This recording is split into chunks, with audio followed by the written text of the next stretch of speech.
começar dizendo de uma experiência que eu vivi num tempo na empresa que eu trabalhava. Eu fui convidar uma conhecida do trabalho, uma colega do trabalho, para ir à igreja. Eu sabia que ela morava perto da igreja, era vizinha. Então eu falei, por que você não visita a nossa igreja? Vou fazendo um papel de crente, né? Convidando ela para que conhecesse a igreja, que fosse ouvir a palavra de Deus. E ela, muito simpática, falou, não, eu não vou, eu não estou preparada ainda, eu preciso melhorar muita coisa, corrigir muita coisa na minha vida para poder ir para a igreja. Eu fiquei pensando, oxe, o que ela pensa que vai encontrar lá? Eu fiquei surpreso mesmo, porque ela tinha uma imagem da igreja que eu não sei exatamente qual era, mas certamente não era a realidade. Ela pensava que talvez fosse encontrar um grupo de pessoas tão perfeitas que a presença dela ia macular, ia sujar aquele ambiente. Ela precisava melhorar muito para poder ir para a igreja. Fiquei pensando, ela não entendeu. Aí eu expliquei para ela, tentei explicar, não, você vai encontrar lá gente como você, como eu, gente simples e gente que, no máximo, talvez tenha uma vantagem. É gente que está procurando, é gente que está querendo saber sobre Deus e melhorar a vida de alguma forma. Mas é gente que nem é gente, de carne e osso, não tem entidades diferentes lá. Mas essa conversa me causou um impacto, me fez pensar, e até hoje eu penso tanto que estou trazendo para vocês essa historinha. Isso me faz pensar assim, que tipo de imagem nós que somos da igreja passamos para que os outros vejam? O que estão vendo na nossa vida para dizer assim, uau, ele frequenta aquela igreja e está se comportando assim? Ele frequenta aquela igreja e está dizendo tal coisa? Ele frequenta aquela igreja e está fazendo tal coisa? Pense que isso pode ter sempre conotações diferentes. Então, num dizer vai ser assim, nossa, que vergonha, frequenta e está dizendo isso. Ou então, uau, que maravilha, ele frequenta tal igreja e está fazendo assim. Então, eu vou chamar isso de fotografia que a gente passa da igreja. Que fotografia a gente está passando? Fiquem com essa pergunta e carreguem essa pergunta depois. Que fotografia você é da sua igreja? Lembrando que a sua igreja, ou o grupo de fé que você convive, é a igreja de Cristo. Então você tem um nome a zelar aí, que é além do seu, é o nome de Cristo. Temos que lembrar disso. Vamos ao texto bíblico. O texto é 3ª carta de João. Eu devia ter falado isso já para dar tempo de vocês abrirem, mas perdoem a inexperiência. 3ª carta de João, fica lá para o finzinho da Bíblia. Se você chegar no Apocalipse, você volta um pouquinho, vai passar a carta de Judas e aí a terceira de João.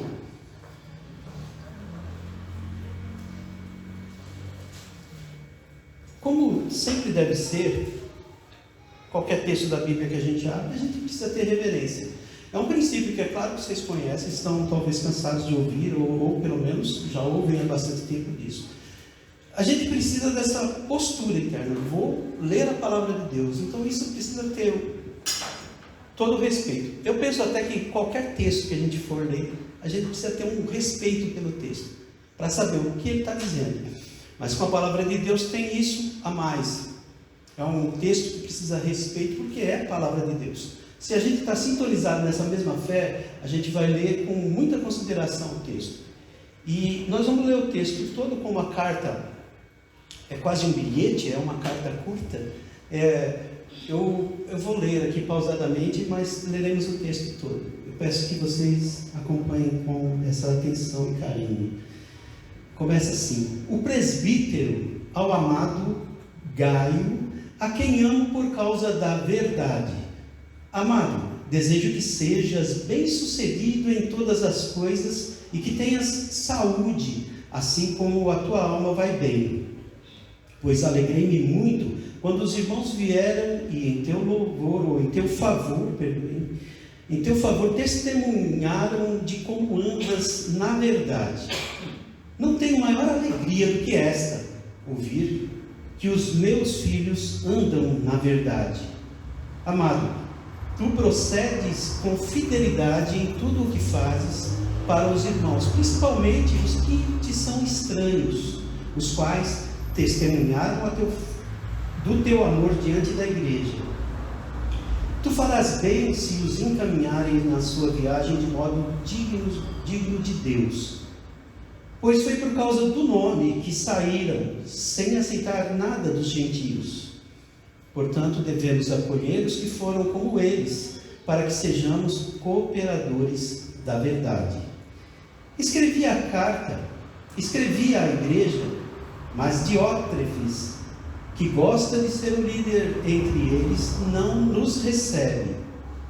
Por isso, se eu vos visitar, trarei à memória as coisas que ele faz, proferindo palavras insensatas e maldosas contra nós.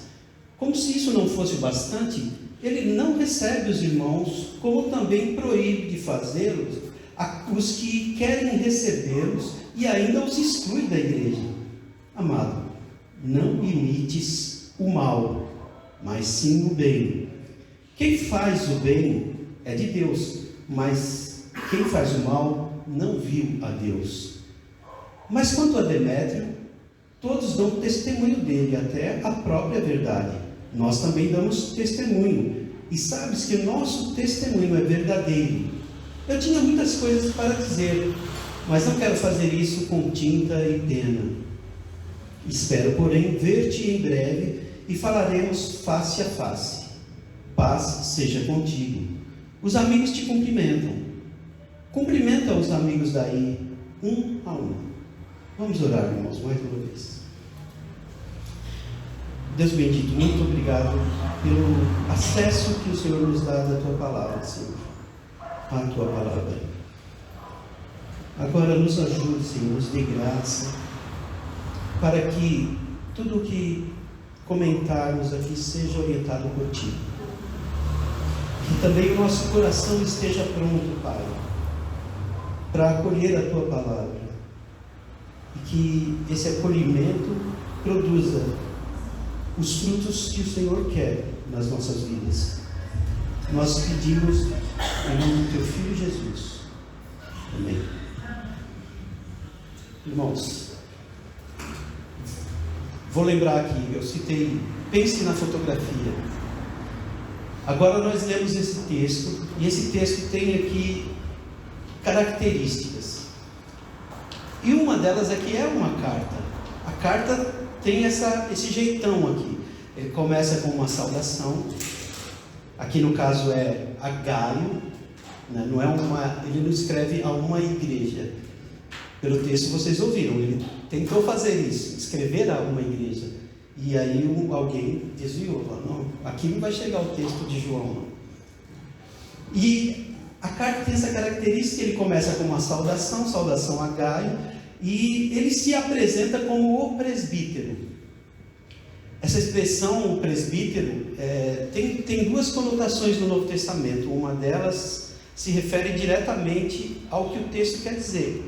Presbítero seria traduzido como ancião. Então, o ancião, aquele de cabelo branco, aquele que já tem muitos anos vividos, aquele que tem muita experiência, está escrevendo. A outra conotação, e talvez alguns estudiosos dizem que não é aqui o caso desse texto, é uma liderança da igreja. Isso nós vamos encontrar lá no livro de Atos dos Apóstolos e em outros textos, referências a os apóstolos e os presbíteros se reuniam para decidir alguma coisa. Então, é uma expressão usada também para líderes, né? Com esse tom de é um líder porque é uma pessoa experiente.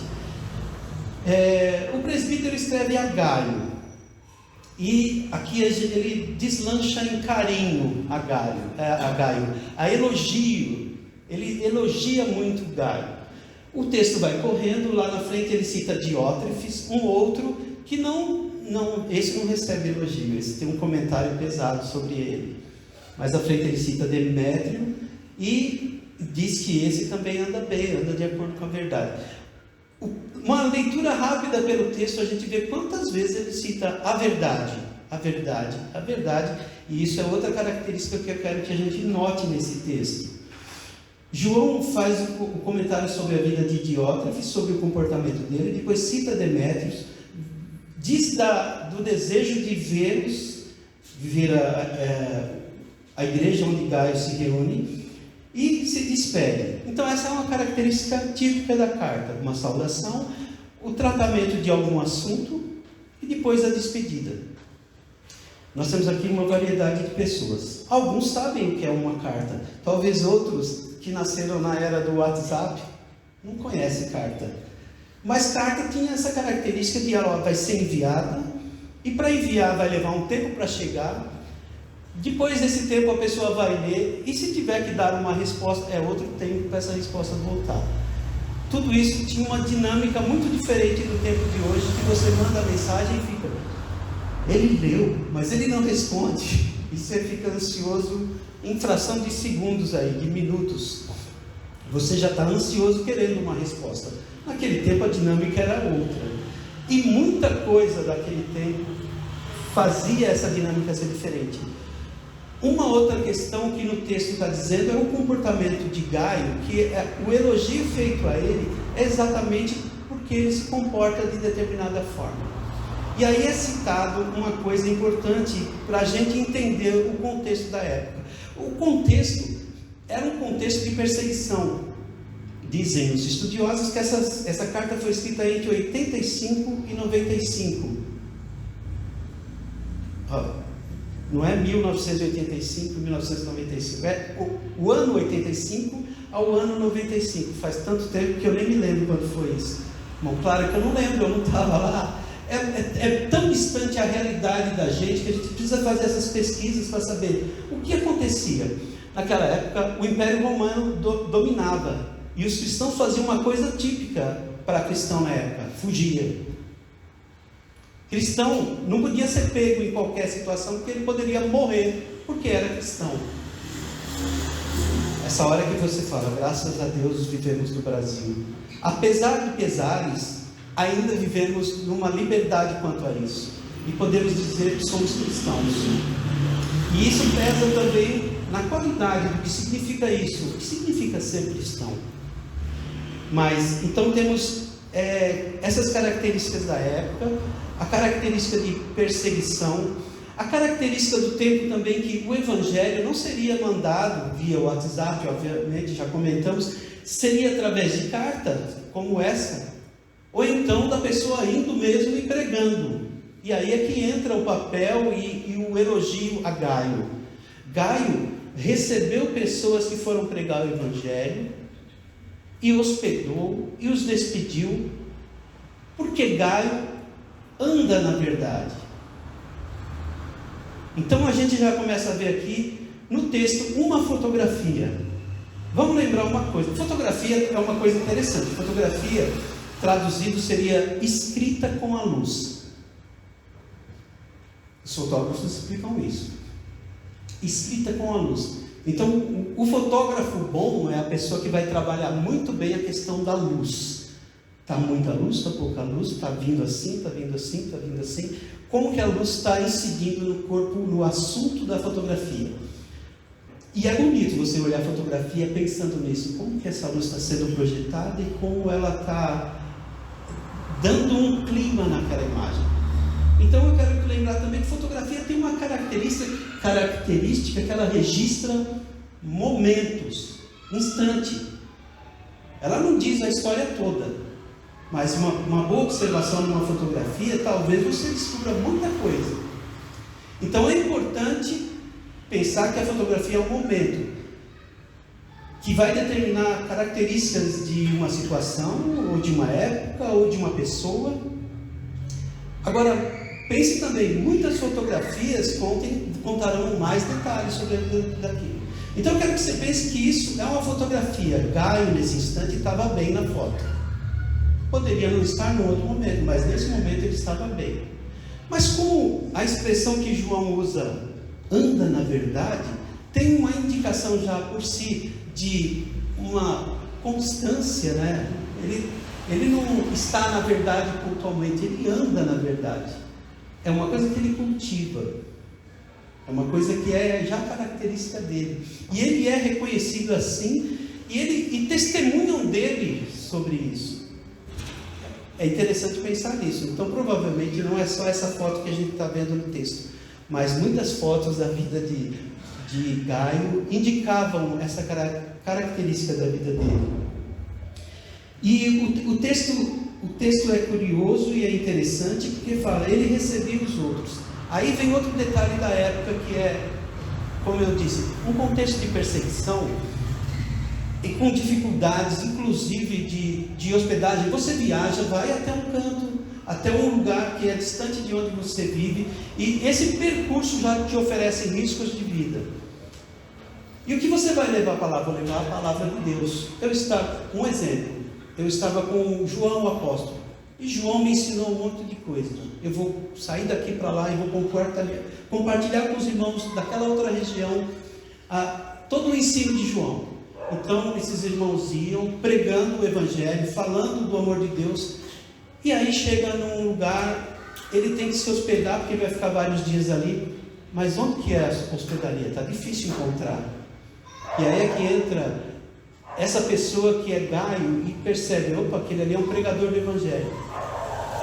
Eu estou simplificando dizendo assim, mas pense que o andar na verdade dava a Gaio a condição de reconhecer aquele é um pregador do evangelho, ele veio trazer uma mensagem e ele precisa ser ajudado nisso. Como que eu vou fazer?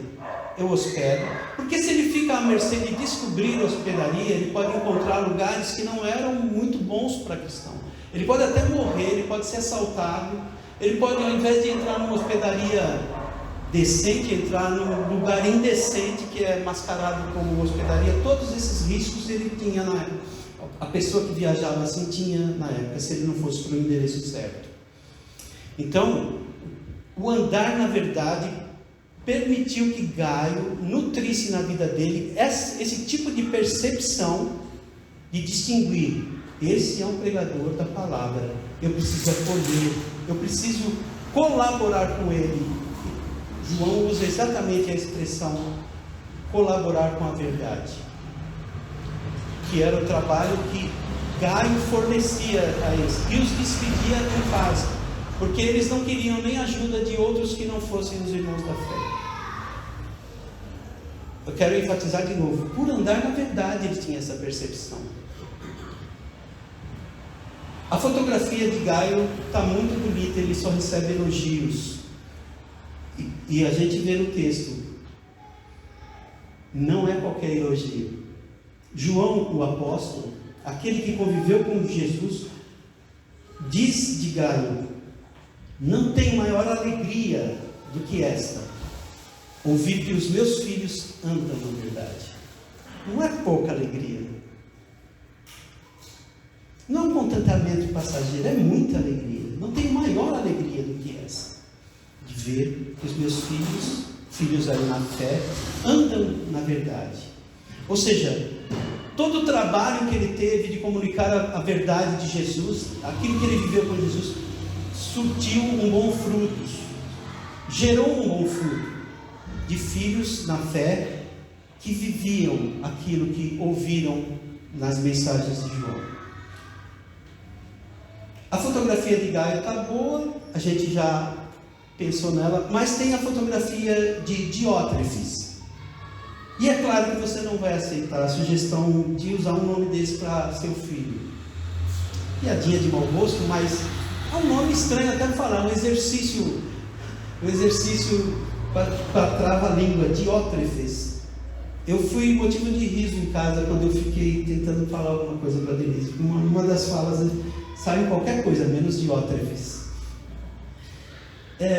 Mas o comportamento apresentado aqui de Diótrefes, ele já é uma coisa muito estranha.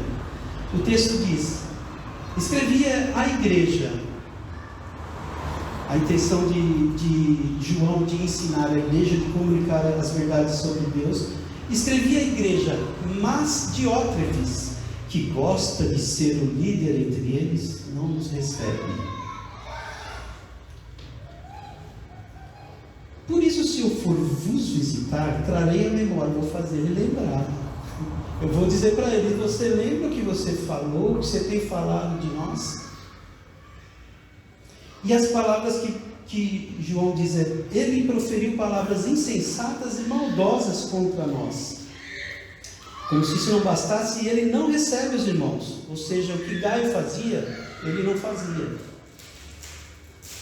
Como também proíbe de fazê-lo aqueles que desejam, e os exclui da igreja. O sujeito era dono do lugar.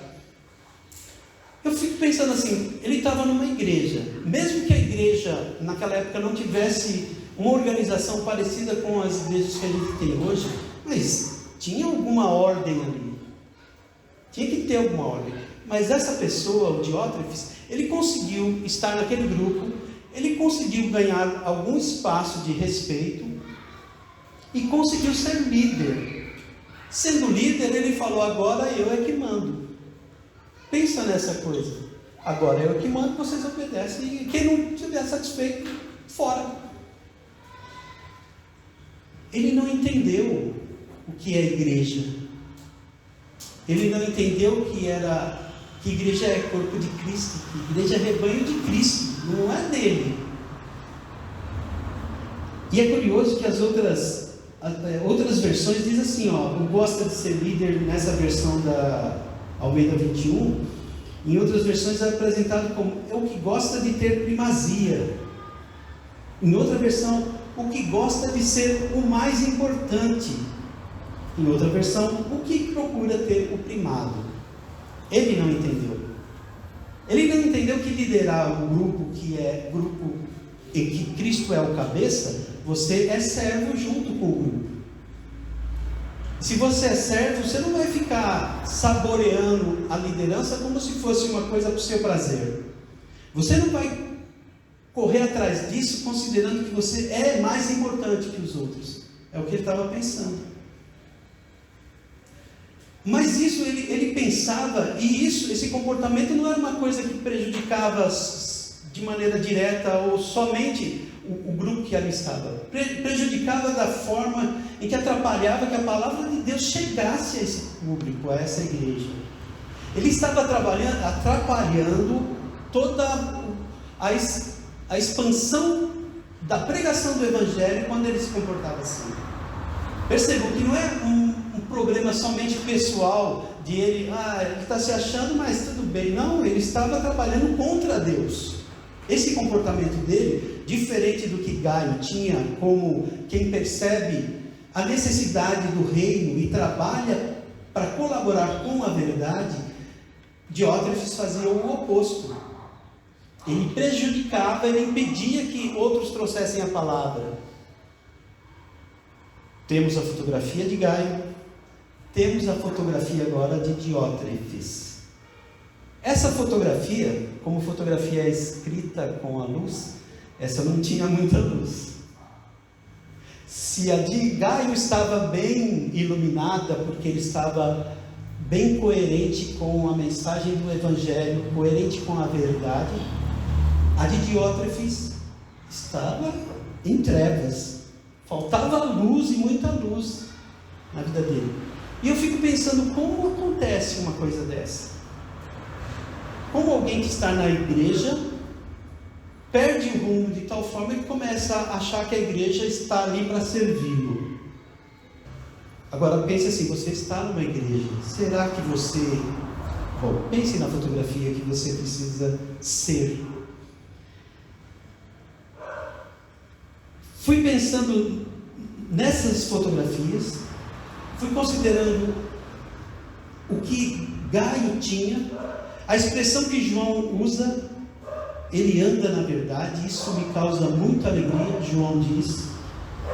E eu fiquei pensando, o que é isso, anda na verdade?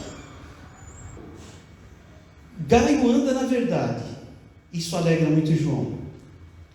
Essa felicidade de João não é à toa. Se você procurar lá no Evangelho de João, você vai ver que João fala muito sobre verdade.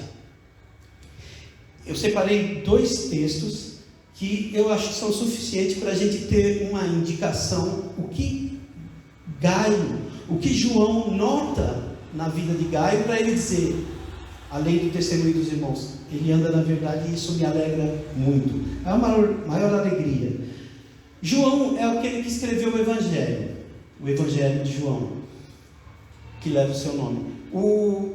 Um dos textos marcantes que ele registra lá é quando Jesus, lá no capítulo 14, verso 6, Jesus diz, se eu estiver errado na referência, pode corrigir. Jesus diz: eu sou o caminho, a verdade e a vida. A verdade. Jesus diz: eu sou o caminho, a verdade e a vida. Gaio anda na verdade.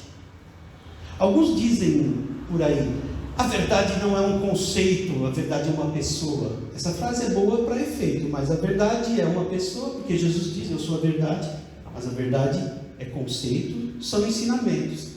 E Jesus diz mais em outro versículo, que é o outro que eu separei, em João 17, Jesus diz: santifica-os na verdade, a tua palavra é a verdade. Então Jesus está mostrando que a gente pode até fazer assim, isso se confunde.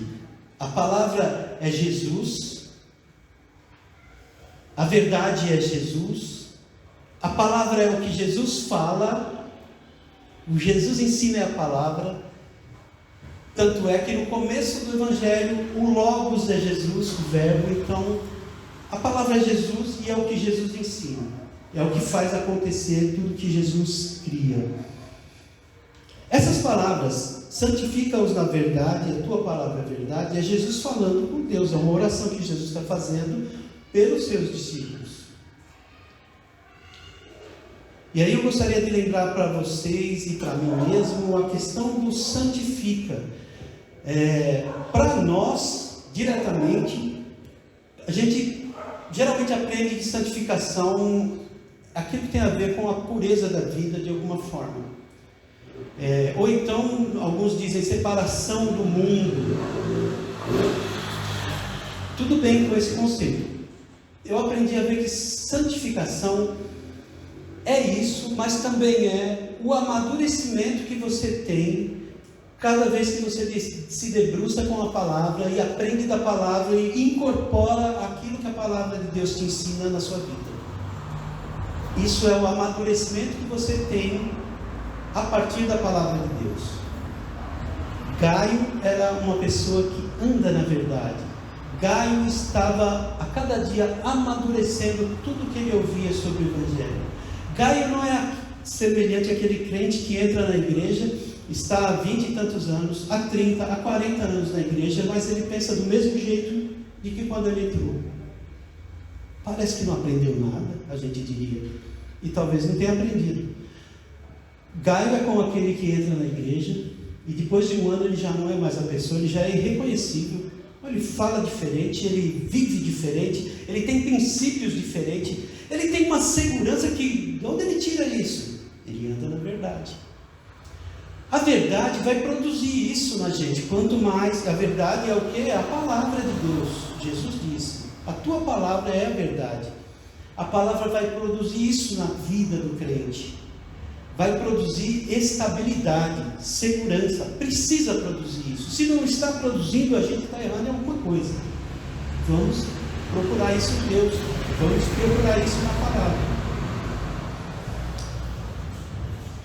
A palavra produz isso de tal forma, volto a repetir, que Gaio discerne rapidamente. Aqueles irmãos são de Deus. Eles estão trazendo a palavra. Preciso colaborar com eles.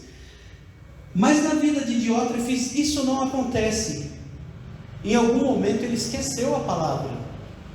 Ele não tinha ela como regra para a vida dele. Ele não se firmava nela. Ele começou isso, lógico que é uma especulação minha, baseada no que o texto mostra. É uma pessoa que já se distanciou, estava errando totalmente o caminho, provavelmente porque se afastou da palavra. Eu digo isso porque Jesus também diz, lá em João 8,44, uma coisa que é muito dura de a gente ouvir. Jesus conversava com alguns religiosos e ele diz: vocês são do diabo, que é o pai de vocês, e querem satisfazer os desejos dele. Ele foi assassino desde o princípio e jamais se firmou na verdade.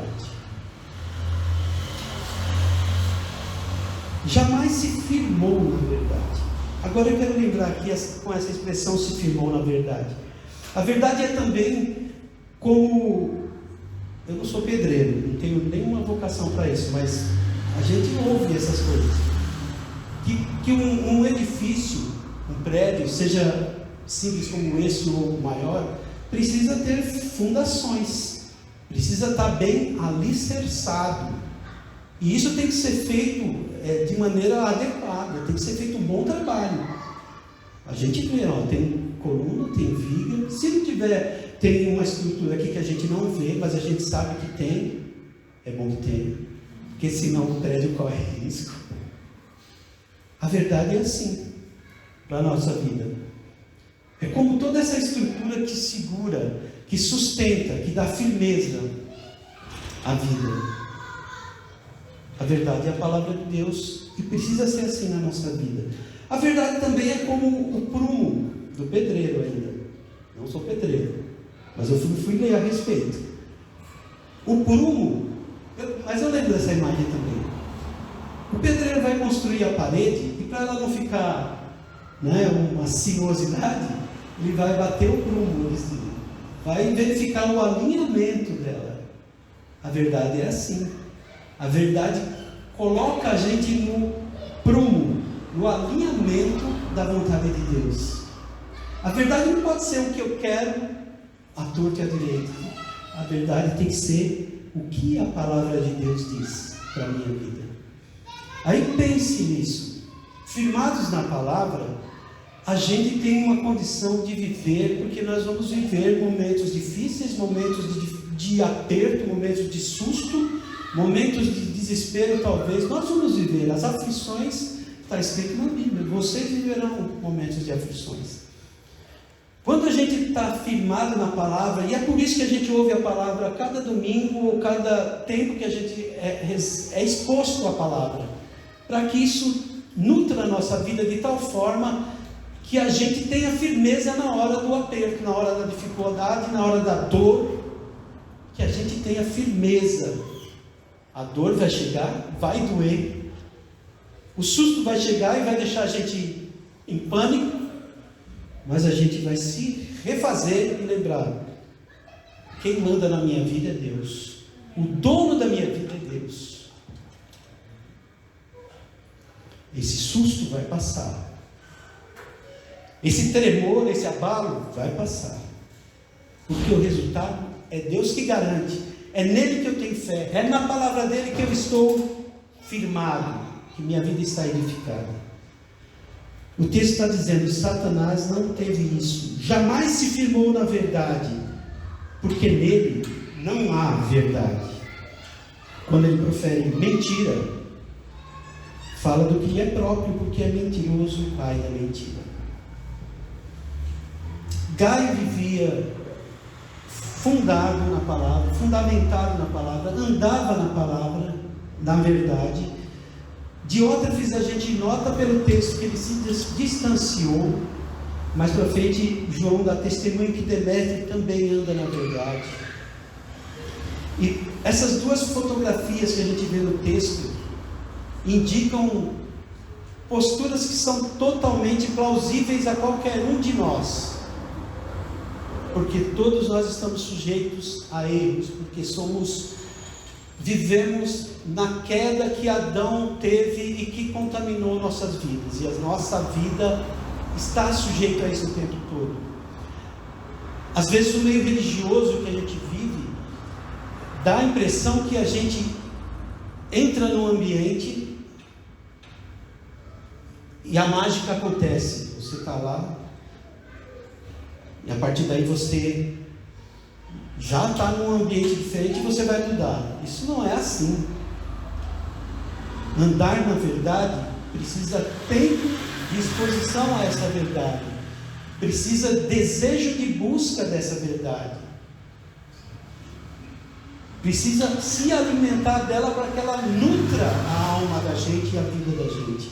Isso não acontece por magia. Isso não acontece por declaração de alguém: você vai ser uma bênção porque eu quero que você seja. Não acontece assim. Isso acontece quando a gente reconhece o poder de Deus, se submete, quando a gente afirma: Ele é o nosso Senhor, o nosso Salvador, e a gente vive crendo nisso, buscando a verdade, mas incorporando essa verdade no nosso dia a dia. Não existe isso de a gente chegar num domingo, num ambiente, num sábado, numa reunião qualquer, com os irmãos queridos, a gente usufruir de uma comunhão e achar que isso é suficiente para a mágica acontecer na vida da gente e a gente já ser uma pessoa melhor.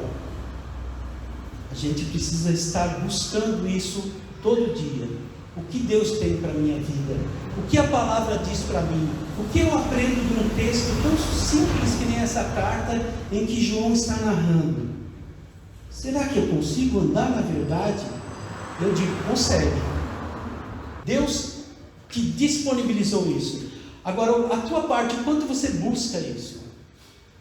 O quanto você tem se mobilizado para isso, se esforçado para aprender mais da vontade de Deus, para reconhecer a verdade dEle, para incorporar a verdade dEle na sua vida, a ponto que você seja uma pessoa que: opa, hoje eu estou diferente do que eu era ontem. Estou há um ano nesse exercício de busca da vontade de Deus, de conhecimento da verdade de Deus, e já sou diferente do que eu era. Não é por mágica, é por esforço, é por submissão à vontade de Deus, é por entender que essa verdade tem que ser incorporada. Que fotografia você é da Igreja de Deus?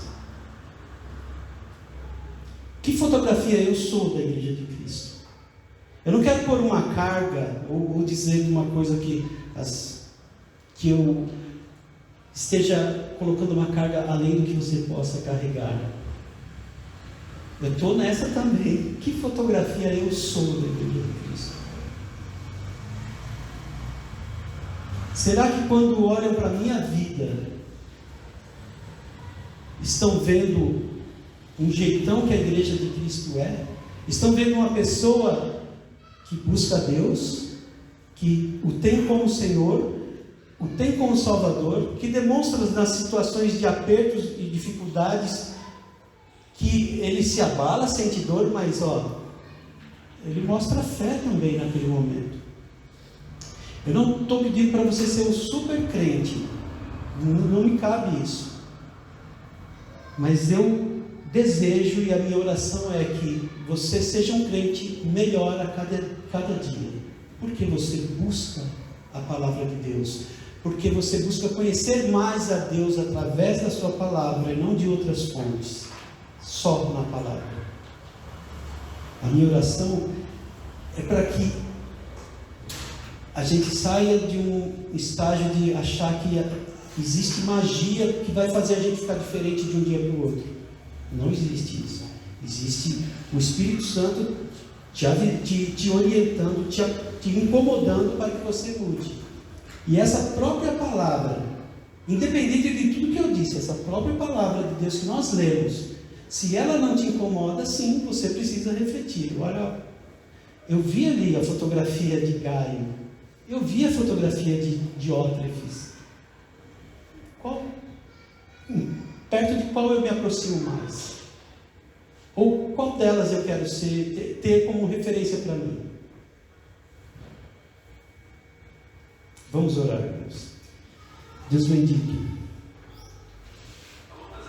lemos a Tua palavra, meditamos sobre ela, Senhor, que tudo que foi falado não seja mera informação que vá acumular conhecimento de alguma forma, e nem tão somente só gerar alguma curiosidade, Pai, mas que seja uma palavra transformadora, e que o nosso coração, o nosso viver tenha mudanças a partir dessa tua palavra, Pai. Que o desejo de te agradar, o desejo de fazer a sua vontade seja crescente, ao ponto que nós sejamos a cada dia pessoas melhores, conforme a tua vontade. Agradecemos pelas vidas que estão aqui. Eu te peço, Senhor, que abençoe cada um e que o Senhor seja sempre conosco, que o nosso coração seja sempre grato por esse acesso à tua palavra, por pessoas que também se dedicam a ministrar sobre nossas vidas. Em nome do teu Filho Jesus, eu agradeço e peço. Amém.